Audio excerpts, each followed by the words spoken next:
We found love in paradise. We have two beautiful children, one on his way to gold. But with both of us on the go and weight keeping us down, it's difficult to keep up. But we're committed to be fit, to be there for our children. This is our story, our journey of living life in paradise. Before we jumped into week 2, our Core 6 coaches, Desiree A. and Greg Monk, provide a lesson on nutrition. We learn the differences between good fat and bad fat, the importance of reading labels, protein and complex carbs versus simple carbs. The difference between the two is complex carbs is something that you guys would want to consume throughout the day and preferably pre-workout. The reason why, the digestion rate on complex carbs is going to be a little bit slower, as opposed to a simple carb, something that's like raw sugar, things like Gatorade. You kind of want to you just want to keep those in moderation and time them a little better because you don't want to spike your insulin constantly throughout the day. We learned that moderation is key, but more importantly, how our bodies use and burn the food we're consuming. It truly is a science. The importance of having all three is because the way the body burns calories is it runs through your carbohydrate stores first, and then it runs through your fat stores, and then it runs through your protein stores. So if you're on a low-carb diet or no-carb diet, well, it's not gonna have any carbs to tap into once you start working out, so it's gonna go straight to your fat stores. And if you're on a low-fat diet as well guess what? It's gonna start tapping into your protein stores, which is what you want to avoid. Because that means you're gonna start, your body's gonna start breaking it or using your protein, your muscle, and using that for energy. And then it's kind of a double-edged sword because you're kind of doing all this work, but you're taking steps backward because you're not eating enough carbs and fat. So very important. People are so scared of carbs, so scared of fat, but it's just you're not eating the proper carbs and fats, and you're maybe having too much of it or too little of it. Okay, so just know that's very important to know how the body burns it. It may sound a little complicated, but coaches brought it back to the basics. If you're new to this journey and you're just starting to make these changes, I would say just start with making better food choices. Yeah. That's a really good place to start, because if you try to jump into a really strict diet now and you're just starting off, you're just setting yourself up for failure after a month or two, which is what we don't want. We want this more of a long-term change. So clean up your diet, make better choices, spread out your meals. From our workshop to our workout, week 2 of Core 6, Frank and I started out together, but by the end of the week, I was left on the floor solo with Frank doing somewhat of a mini workout on the side.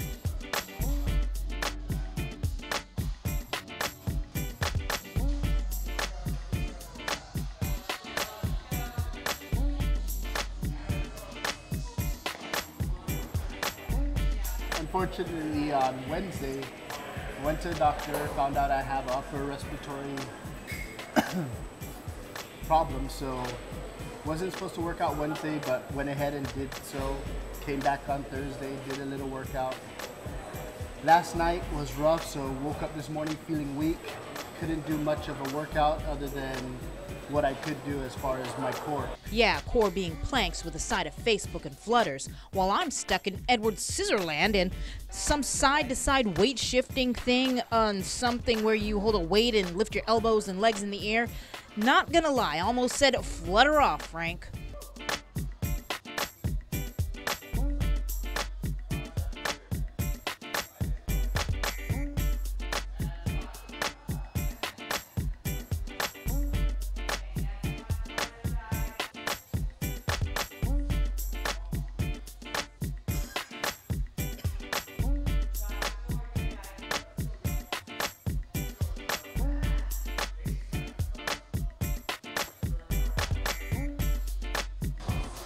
Stars. What are we doing?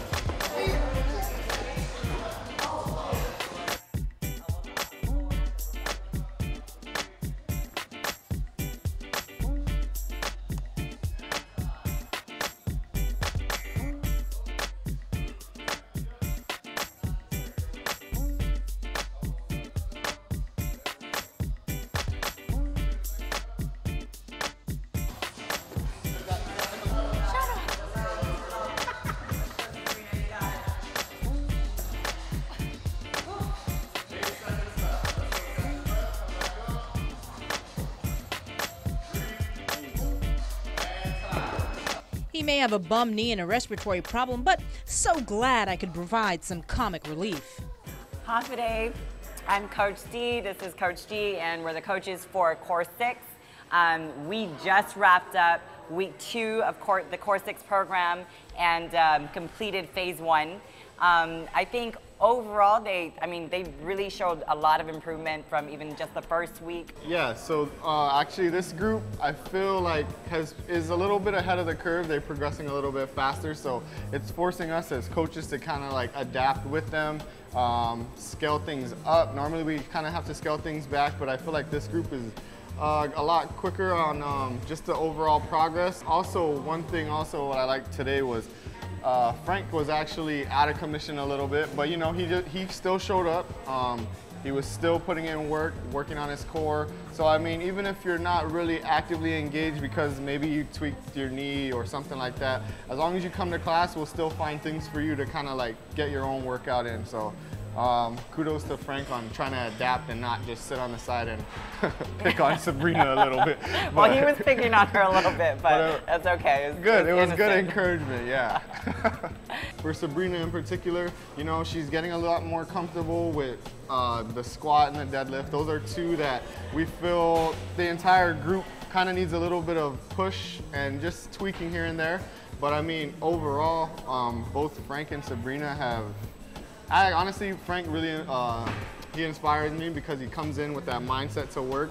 Not only that, like we said last week, he's always there still pushing Sabrina while he's pushing himself. So, I mean, I really feel like that fosters a really good environment for just growth for both of them. Yeah, I agree. And again, like he said, you know, Sabrina has shown a lot of progress. You know, what's good about her is that the drive is there, the will is there. So, you know, and she's even said it in previous segments before, I think even last segment, that, you know, she knows that, you know, she doesn't necessarily look good doing certain movements. She knows that she struggles sometimes. But man, if you have the mindset of, you know, doing everything you need to do to attain the goal that you want, that alone is going to push you. You're only going to get better. Yeah, and that's what she's displayed so far in the past 2 weeks. So really, really nice to see and, you know, inspiring for both of us. Sorry for laughing when I was looking at you. Yeah, he was really, really laughing when thinking a lot. You were trying to be encouraging, but when you're encouraging somebody and you're laughing, it's not really encouraging. Well, it's only because I feel her pain. I know what she's going through. I know how hard the exercise is. But in a matter of seconds, it's going to be over, but we got to try and push through it. So that's why I was laughing. The last circuit or last station, I think I did pretty good on the last day of week 2. Throughout almost all of it, so I was really, really focused and concentrated until I got to the hold the bell thing and what was it called? And you stick your feet in the air, that thing. And the leg lifters. Yeah, that was so all hard. All core, all abs. Yeah. I think that's, after doing all the circuits and going into that as a burnout, that is rough. Yeah, but I got to tell you, man, I really, really love Core 6. It's so. It hurts so good. I didn't think, you know, it's a cliche, right? But it really is true. It is. And that's why, even for me, I'm not supposed to be doing any workout. I'm supposed to be getting rest. I tweaked my knee on Wednesday. But seeing everybody go through the exercises, I couldn't help but have to do something. I mean, I had to get my sweat on, so I did a little something to get me going, and at the same time, not just sitting around watching them.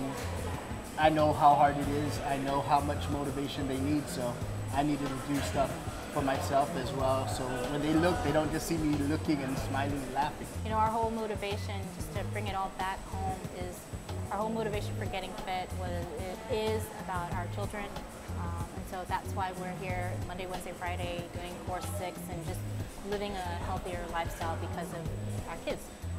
So we hope you join us again next week for Life in Paradise.